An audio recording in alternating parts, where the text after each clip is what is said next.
Madame la ministre, on arrive sur les amendements qui visent à interdire, voire à encadrer la question des coupes rases. Vous avez dit tout à l'heure, Madame la ministre, que tout ce que nous disions sur la question de la filtration des eaux, sur la biodiversité, sur le fait de favoriser des forêts qui ne sont pas en monoculture mais avec des espèces diversifiées, tout ça a été lié, et vous l'avez dit vous-même, à la prévention du risque incendie notamment, mais que tout ça, on s'en occuperait plus tard. Juste pour rappeler aux collègues de cet hémicycle, il se trouve que Madame Anne-Laure Cattelot, députée de l'ancienne majorité, avait rendu un rapport sur la forêt qui disait déjà à l'époque, dans le précédent rapport, qu'il fallait encadrer les coupes rases. Nous avons, nous, groupe Insoumis, proposé maintes fois des amendements, une proposition de loi sur cette question, sur lequel on nous a toujours répondu « nous verrons plus tard ». La France est extrêmement en retard sur cette question. Je vous redis juste en quelle année la Suisse a pris sa première législation sur la question d'interdiction des coupes rases. C'était 1876.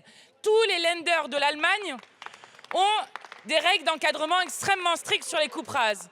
Et quant à l'Autriche, toutes les coupes rases de plus de 2 hectares sont interdites. Sur la France, nous n'avons pas de réglementation sur cette question. Or, nous savons que les coupes rases libèrent une grande partie du carbone qui sont présents dans les sols, que les coupes rases épuisent les sols forestiers, notamment les tasses, avec des machines qui, dans le Morvan, peuvent aller jusqu'à 50 tonnes, que les coupes rases sont nocives pour la filtration des eaux, nocives sur la question de la biodiversité et maltraitent les êtres humains qui y travaillent avec bien souvent des conditions qui sont extrêmement mauvaises, avec en plus une perte de sens de leur travail.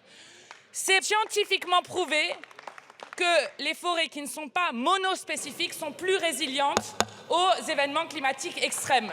Et donc, cette question-là, sur la prévention du risque incendie, est extrêmement importante parce que la coupe rase donne lieu quasi systématiquement à une monoculture qui donne, ce que disait ma collègue Catherine Couturier à l'instant, des champs d'allumettes qui donnent ensuite les désastres que nous avons vus l'été dernier. Merci donc, il faut impérativement faire en sorte qu'on encadre cette question.